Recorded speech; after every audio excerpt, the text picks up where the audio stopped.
What do you guys think? Everything we do is to serve customers. Does that feel better when you're thinking about recruiting or motivating your team? Yeah. Right? So if we're going to focus on customers, then that's what we want to do. We want to really focus on everything we're doing is driving customers. So the marketplace rewards impact with income. Now, we sometimes get it wrong and we think it's the other way around. If I have income, then I can make an impact. Do any of you guys feel small? You're like, if I just had more income, then I could make a bigger impact. We're looking at it the wrong way.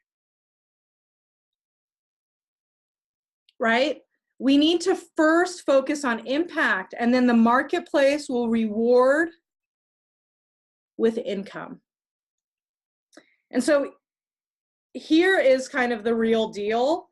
Your income is a direct reflection on the amount of customers you have impacted.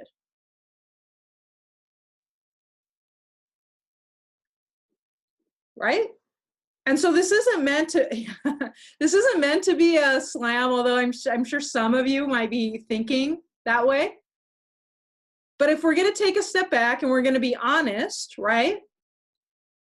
It's just straight up the number of customers you've impacted, right? The people in your company that make a few $100, they have impacted what? Maybe 30, 40, 50 customers? Right?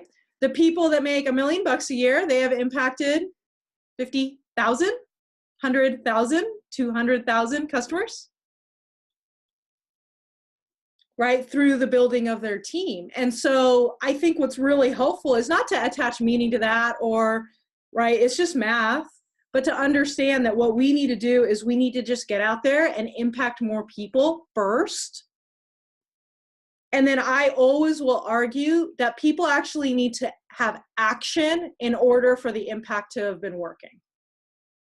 Right? So I mean, my goal today is to impact you with these 3 tips, but if you haven't actually done any of the tips, will anything change for you?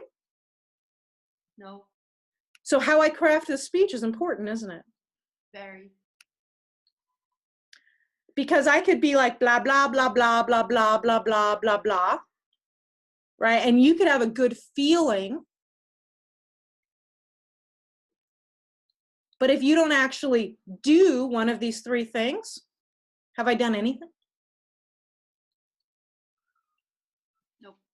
Right? And so we need to understand that impact, right? What our ultimate goal is action. So when we're impacting customers, what's the action that will actually change their life? We need to I'm going to give you one key tip. Deal? Okay. So we need to understand how people make decisions and what is it that makes them comfortable. What is it that makes them comfortable? And so the one principle that I'm going to talk about today is this one. People like people who like them. People like people who like them. And this is what Jenna was talking about earlier, right? And how important it is to tell people about what you like about them, because that actually changes it, everything. I think it starts with us, right? So maybe we need to start with taking a moment and noticing some of the good things about ourselves, but it could be really, really simple. And so I think a lot of you probably value a healthy lifestyle, right? So if we start really simply, so how do we like everyone? That sounds very vague, and you didn't come to this webinar for vague ideas, right? So how do we do this? First, just pick a few things that you value. Could you guys all pick like 3 things that are important to you that you value in people? And then just look for one of those. And I think most of you would say, I value people who care about their health. So could we just choose to look at that and then let people know? That would be authentic, right? That would be true. Yeah. Right? I personally could say, you know what I really admire about people? People that are willing to learn new things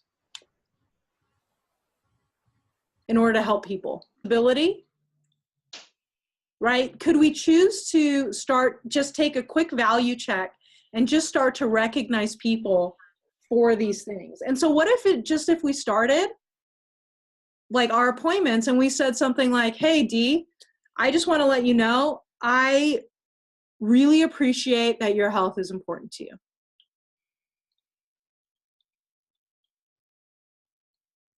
Would that be a true statement?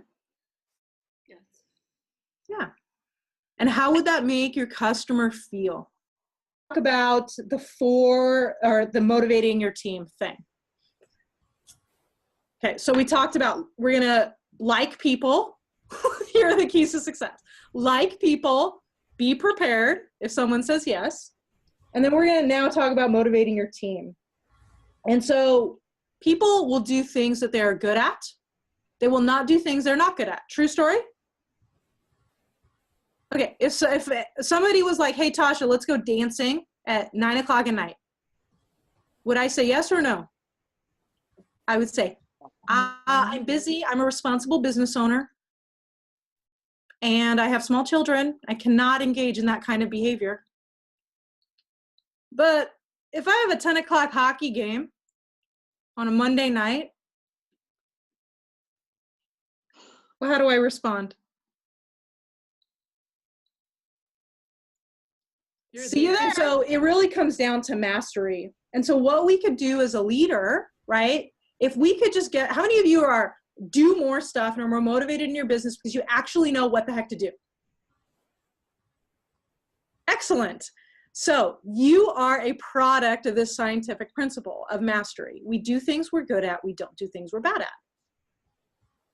So what if we practiced with people?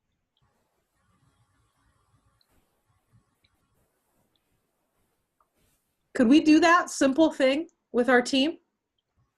And I mean, it wouldn't, somebody mentioned the time thing earlier. And it doesn't have to be all of it all at once, but if we just practice a little bit and just went back and forth. So what do you think makes my kid get trophies? Or it wasn't Teresa that was speaking. You're at Teresa's house. Who is that? I'm Nicole, her sister-in-law. Hey, Nicole. So how do you get good at karate? Practicing. Just going to class, but doing the at-home practicing is kind of what's been neglected because I've been doing so much Emerge training. I know. Right, but that practice is super important for your confidence. Yes, it is. And if you start practicing at home, would you then go to class more? Yes. Have you ever skipped class? I did Monday. Yes, but I was there the other day, yes. Yeah, now if you were practicing every day, Nicole, every day, right, and your mastery was through the roof, would you show up to class? Yes, and that's so true this week. Wow. Right, and that's just the mastery principle. If we're going into karate class with, I don't know, like this is hard for me, I have to do this thing, and it's just challenging, we're less likely to go because we don't want to look foolish. And so what we need to do, if we want to increase motivation on our team, what if we just practice with people? Right? So they didn't feel like they would look foolish. Now, will they look foolish with you for a minute? Is that okay? Because I guarantee you, if they feel like they're foolish with you, they will feel even more foolish with the customer, and they just will not do it. Have you ever met with someone and they're like, yeah, I'm going to go make calls, and they don't? And you're like, you're a lazy piece of trash. Can't believe you lack integrity. Okay, you might not say that out loud, but come on. We've thought some variation of that, like, why don't you just do what you're going to do, right? No? Okay, I'm the only one. No one's going to admit it on the call because their team's on the call. Okay, fair.